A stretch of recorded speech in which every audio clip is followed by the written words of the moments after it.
વંદે માતરમ વિદ્યાર્થી મિત્રો, આપણે આગળના વિડીયોમાં જોયું અહીં સુધી. આજે આપણે આગળ જોઈએ સ્વાધ્યાય 11.5. પ્રશ્ન 1. નીચેના પૈકી કયા સમીકરણો છે તે કહો. ચલ સાથેના તમારા જવાબનું કારણ આપો. ચલ સાથેના સમીકરણમાં કયો ચલ છે તે કહો. તો અહીંયા તમારે જવાબ કયા કયા આપવાના છે? તો કે સૌથી પહેલાં તો તમારે એ કહેવાનું છે કે સમીકરણ છે કે નથી. ત્યારબાદ તમારે એ કહેવાનું છે કે ચલ સાથે સમીકરણમાં કયો ચલ છે.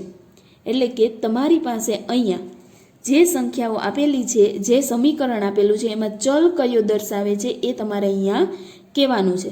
તો તમારે આ બે વસ્તુ અહીંયા કહેવાની છે. તો સૌથી પહેલું છે એ તમને આપેલું છે એ 17 બરાબર x વત્તા 7.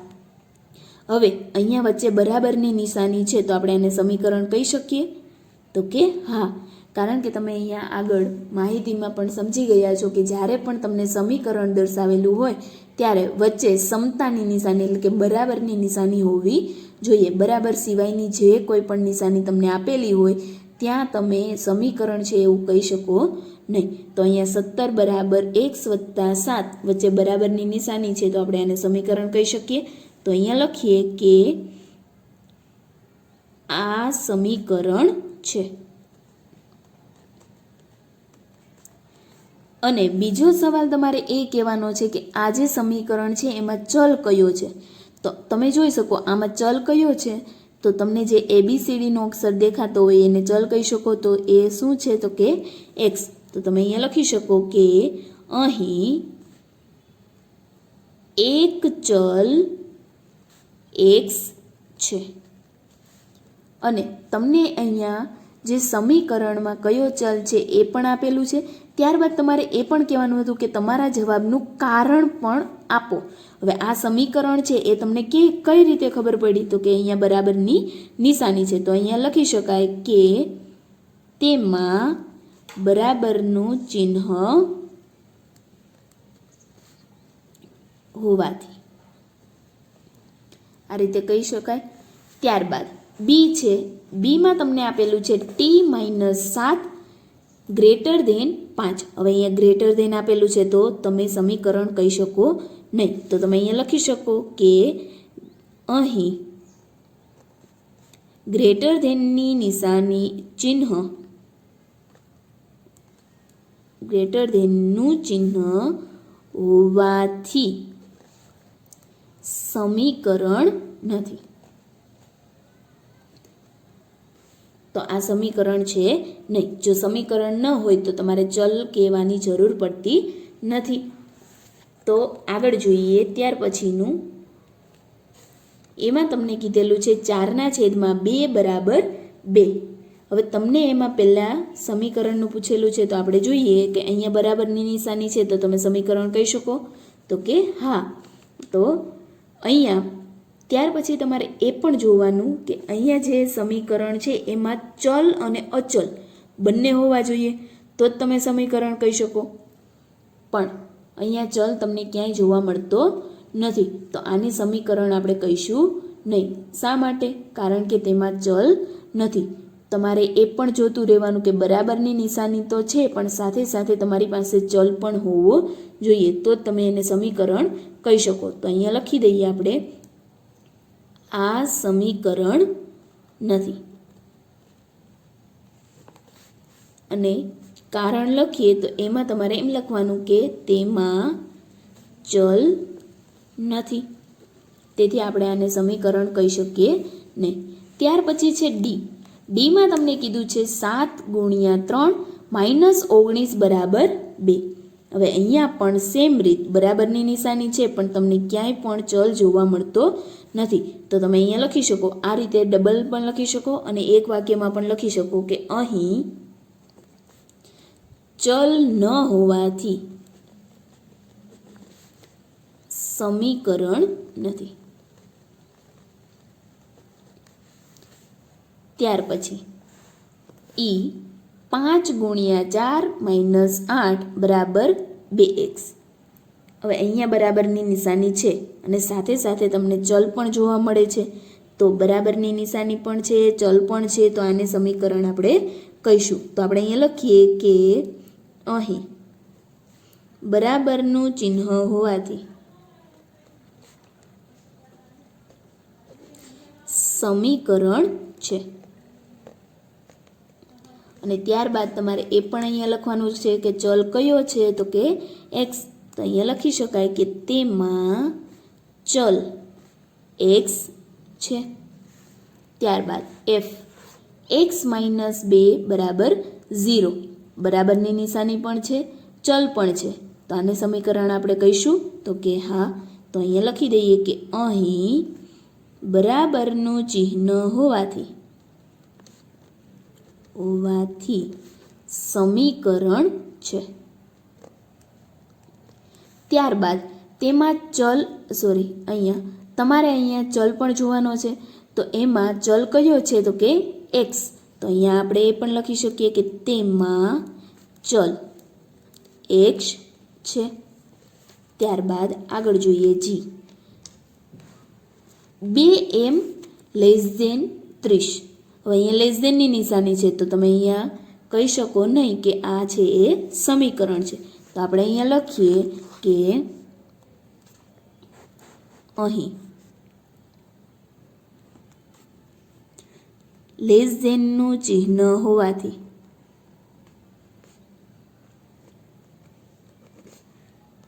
સમીકરણ નથી.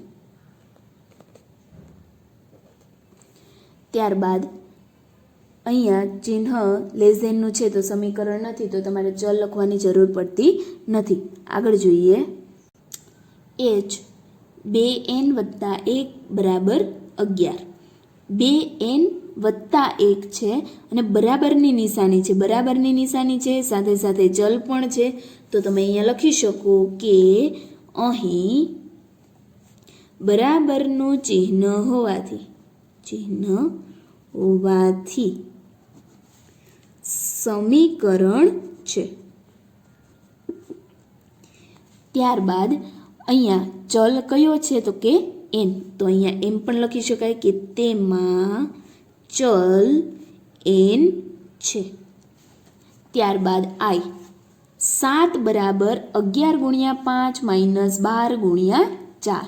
હવે અહીંયા તમને બરાબરની નિશાની તો દેખાય છે પણ ચલ ક્યાંય દેખાતો નથી, તો આને આપણે સમીકરણ કહીશું નહીં. તો તમે અહીંયા લખી શકો કે અહીં ચલ ન હોવાથી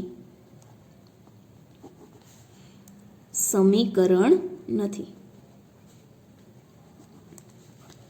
ત્યારબાદ જે 7 બરાબર કૌંસમાં 11 × 2 + p. બરાબરની નિશાની દેખાય છે સાથે સાથે અહીંયા ચલ પણ દેખાય છે, તો આ સમીકરણ છે. તો અહીંયા લખી શકાય કે અહીં બરાબરનું ચિહ્ન હોવાથી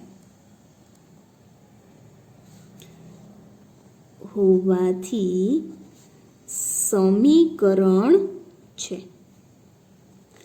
ત્યારબાદ અહીંયા લખી શકાય, અહીંયા p ચલ છે તો અહીંયા લખી શકાય કે તેમાં ચલ p છે. ત્યારબાદ કે 20 બરાબર 5y.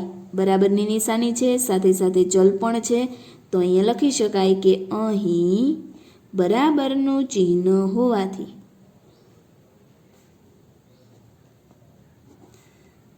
સમીકરણ છે. ત્યારબાદ ચલ કયો છે, તો કે y. તો અહીંયા લખી દઈએ કે તેમાં ચલ y છે. ત્યાર પછી l 3q/2 લેસ ધેન 5. હવે લેસ ધેન છે તો તમે ચલ અહીંયા સમીકરણ છે કહી શકો નહીં, તો અહીંયા લખી દઈએ કે અહીં લેસ ધેનનું ચિહ્ન હોવાથી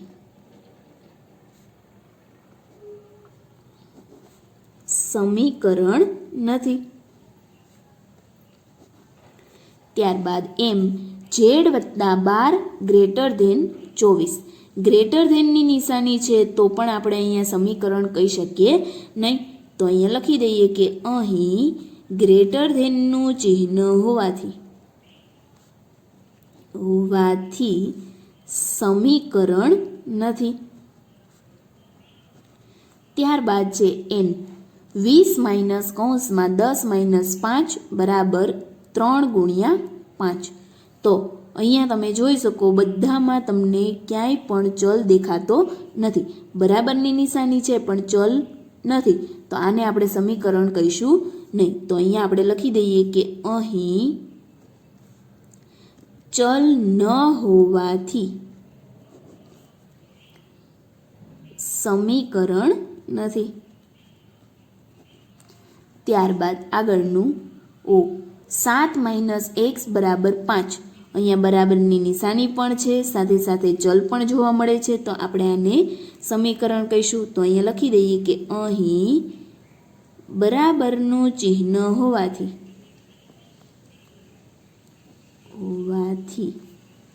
સમીકરણ છે. અને સાથે સાથે ચલ પણ તમારે લખવાનો છે, તો અહીંયા લખી દઈએ કે તેમાં ચલ એક્સ છે. ત્યારબાદ આગળ જોઈએ પ્રશ્ન 2. નીચે આપેલા કોષ્ટકના ત્રીજા સ્તંભમાંની વિગત પૂર્ણ કરો. પહેલાં તમને આપેલું છે નંબર, ત્યારબાદ આપેલું છે સમીકરણ, ત્યારબાદ છે ચલની કિંમત અને પછી છે સમીકરણ સંતોષાય છે હા કે ના, એ તમારે ખાલી લખવાનું છે. હવે તમને અહીંયા જે સમીકરણ આપેલું છે એમાં તમારે આ કિંમત મૂકવાની, અને એ કિંમત મૂકો એટલે તમને સામેની બાજુનો જે જવાબ છે એ મળે છે કે નહીં એ તમારે જોવાનું. જેમ કે અહીંયા 10y છે, તો yની જગ્યાએ તમારે 10 લેવાના, એટલે 10 ગુણ્યા 10 થશે. 10 ગુણ્યા 10 કરો તો 100 થાય છે, પણ ઇઝ નોટ ઇક્વલ ટુ 80. એ 80 બરાબર થતા નથી. હવે અહીંયા તમે 10 મૂકો તો 10 દાન 100. હવે અહીંયા 100 આપણે લખી દીધા, એ 80 જેટલા છે નહીં. તો અહીંયા yની કિંમત 10 છે એ હોઈ શકે નહીં, એટલા જ માટે તમારે અહીંયા લખી દેવાનું ના. ત્યારબાદ છે 10y બરાબર 80, yની કિંમત તમારે લેવાની 8. હવે yની જગ્યાએ તમે 8 મૂકો તો 10 8 80. હવે 80 બરાબર સામે 80 તમને મળી ગયા, તો કે હા. તો તમે અહીંયા સમીકરણ સંતોષાય છે, તો કે હા. તો અહીંયા તમારે લખી દેવાનું હા. ત્યારબાદ છે 10y બરાબર 80, y બરાબર 5. yની કિંમત છે ત્યાં 5 મૂકો તો 10 5 50. અહીંયા છે 80, અહીંયા તમને મળે છે 50, તો કિંમત સંતોષાતી નથી, તો અહીંયા લખી શકાય ના. ત્યારબાદ છે 4l બરાબર 20, જ્યાં l બરાબર તમારે કેટલા લેવાના છે તો કે 20. તો અહીંયા lની જગ્યાએ તમે 20 મૂકો તો 4 દુ 8 ને 0 એટલે 80 થશે. 20 ગુણ્યા તમે 4 કરો, અહીંયા કરીએ આપણે 4 ગુણ્યા 20, તો 4 દુ 8 અને બાજુનું 0 એટલે 80 થયા. પણ એ 20 બરાબર થતા નથી, તો ઇઝ નોટ ઇક્વલ ટુ 20, કેમ કે 80 અને 20 બંને સરખા થતા નથી. તો અહીંયા આ સમીકરણને સંતોષી શકાય નહીં, તો આપણે ના કહી દઈએ. ત્યારબાદ છે 4l બરાબર 20, સમીકરણ એનું એ જ છે, પણ એલની કિંમત અહીંયા તમારી પાસે આવેલી છે 80, એટલે 4 ગુણ્યા તમારે 80 કરવાના. તો આપણે અહીંયા કરીએ 4 ગુણ્યા 80, 8 ચોક 32. તો અહીંયા 32 અને પાછળનું 0 એટલે 320 થાય છે, એ 20 જેટલા નથી. તો ઇઝ નોટ ઇક્વલ ટુ 20, એટલે અહીંયા પણ સમીકરણ સંતોષાતું નથી, તો આપણે અહીંયા ના લખી દઈએ. ત્યારબાદ છે 4l બરાબર 20, જ્યાં l બરાબર તમારે કેટલા લેવાના છે તો કે 5 લેવાના છે.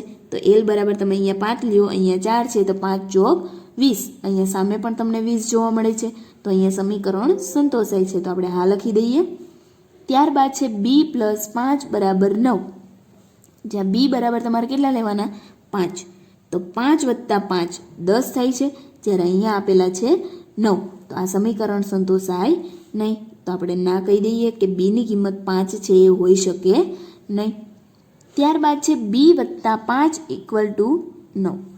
b બરાબર તમારે 9 લેવાના. હવે અહીંયા બીની જગ્યાએ તમારે કેટલા મૂકવાના 9. તો 9 ને 5 તો 14 થાય છે, પણ અહીંયા તમને આપેલા છે 9. તો અહીંયા પણ સમીકરણ 9 વડે સંતોષાતું નથી, તો અહીંયા ના કહી દઈએ. ત્યારબાદ છે b વત્તા 5 બરાબર 9. હવે b બરાબર તમારે કેટલા લેવાના છે તો કે 4. તો અહીંયા બીની જગ્યાએ તમે 4 મૂકો તો 4 ને 5 કેટલા થાય તો કે 9 થાય, જે તમને અહીંયા સામે આપેલા છે. તો આ 4 કિંમત દ્વારા સમીકરણ છે એ સંતોષાય છે? તો કે હા. તો અહીંયા હા લખી દઈએ. ત્યારબાદ છે 10મું, h-8 બરાબર 5, જ્યાં h બરાબર તમારે લેવાના છે 13. તો અહીંયા hની જગ્યાએ તમે ધારો કે અહીંયા 13 લખી દો, તો 13માંથી 8 તમારે બાદ કરવાના. તો 13માંથી 8 બાદ કરો તો તમને કેટલા મળે? તો કે 5 મળે. તો 13 દ્વારા કિંમત છે અહીંયા તમે મૂકો hની, તો સમીકરણ છે સંતોષાય છે? તો કે હા. તો આપણે અહીંયા લખી દઈએ હા. ત્યારબાદ છે અહીંયા h-8 બરાબર 5. હવે અહીંયા તમારે h બરાબર 8 મૂકવાના છે. હવે અહીંયા તમે 8 મૂકો તો 8માંથી 8 જાય તો 0 થાય. તમને આપેલા છે 5. તો સમીકરણની 8 છે એ કિંમત સંતોષાતી નથી. તો અહીંયા ના લખી દઈએ. ત્યારબાદ છે h-8 બરાબર 5. હવે h બરાબર તમારે 0 મૂકવાના છે. હવે અહીંયા 0 મૂકી દો. 0માંથી 8 બાદ કરો તો તમને કેટલા પાછા મળશે? -8 મળશે. પણ તમને અહીંયા આપેલા છે 5. તો કિંમત અહીંયા પણ નથી સંતોષાતી. તો આપણે ના લખી દઈએ. ત્યારબાદ છે p+3 બરાબર 1, જ્યાં p બરાબર તમારે કેટલા મૂકવાના છે? તો કે 3 મૂકવાના છે. 3 મૂકો તો 3 + 3 એટલે કેટલા થાય છે? તો કે 6 થાય. પણ તમને અહીંયા આપેલા છે 1. તો કિંમત સંતોષાતી નથી. તો આપણે ના લખી દઈએ. ત્યારબાદ p+3 બરાબર 1, p બરાબર 1 થાય છે. તો અહીંયા 1 મૂકી દો. અહીંયા 1 મૂકો તો 3 ને 1 4 થાય. તો અહીંયા આપેલા છે 1. તો આની દ્વારા પણ તમે કિંમત સંતોષી શકો નહીં. તો અહીંયા પણ આપણે ના લખી દઈએ. ત્યારબાદ અહીંયા p બરાબર તમારે કેટલા મૂકવાના છે? તો કે 0.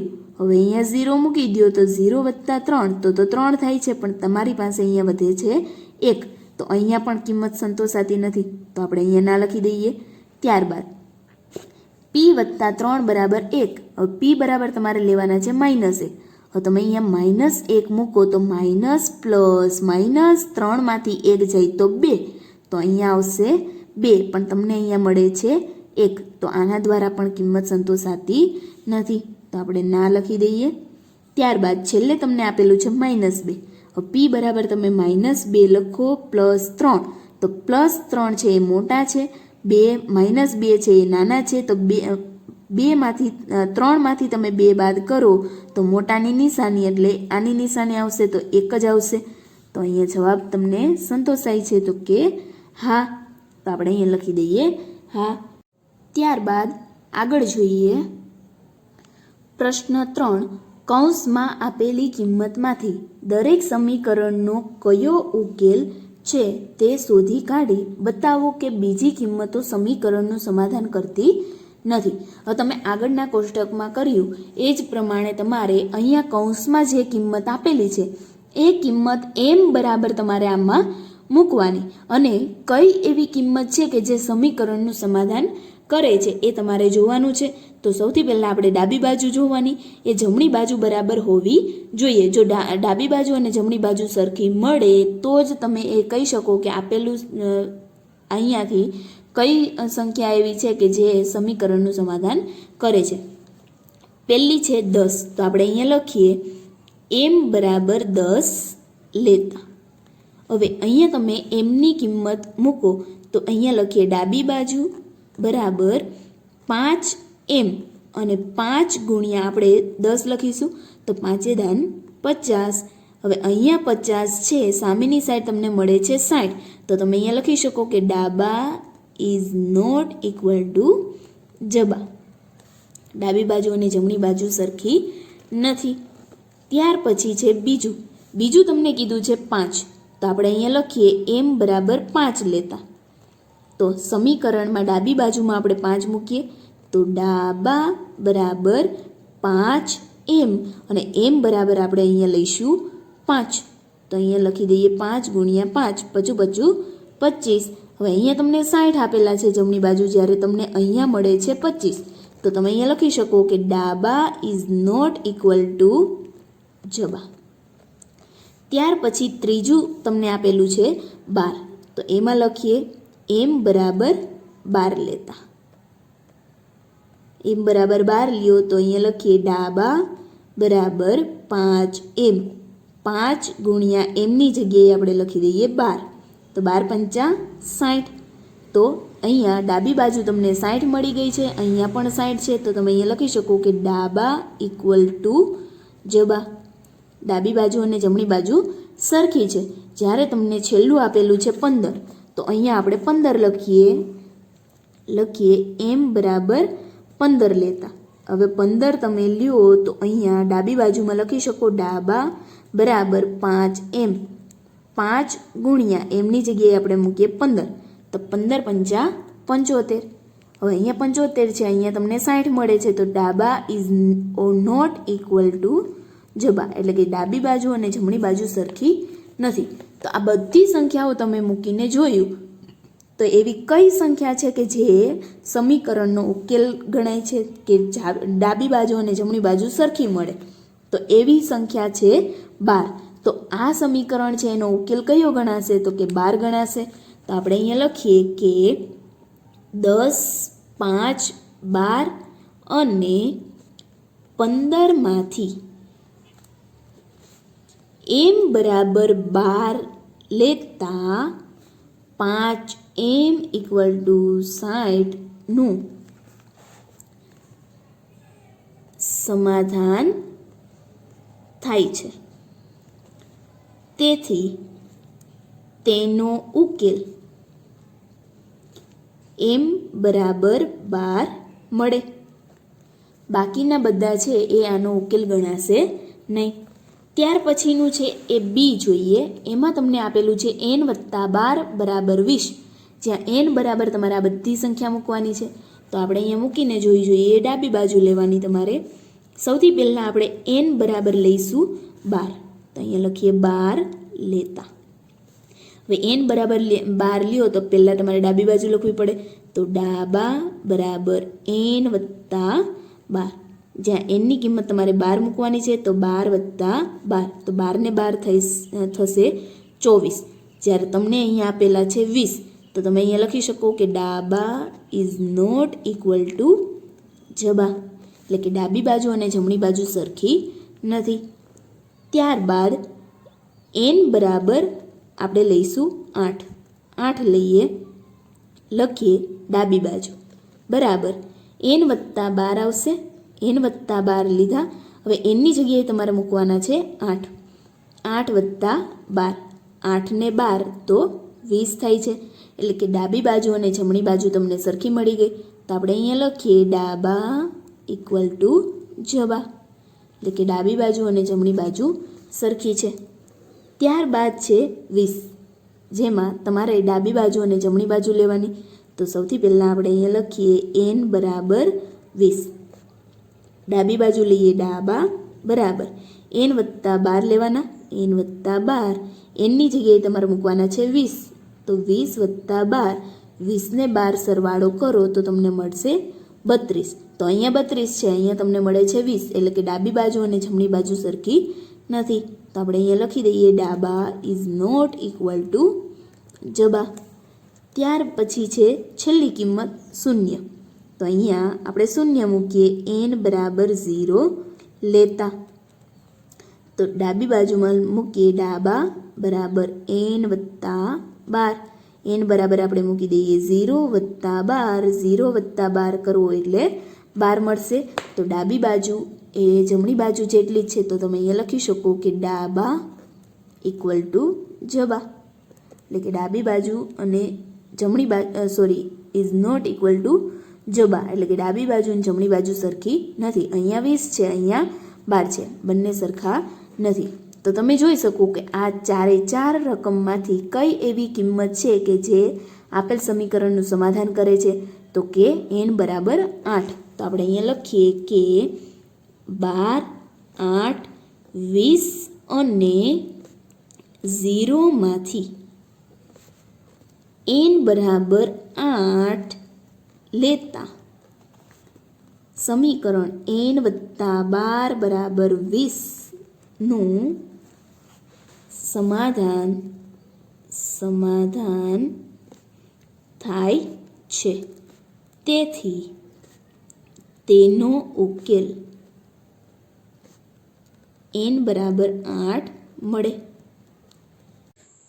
તો અહીંથી આગળનું અધૂરું ચેપ્ટર આપણે નેક્સ્ટ વિડીયોમાં જોઈશું. વંદે માતરમ.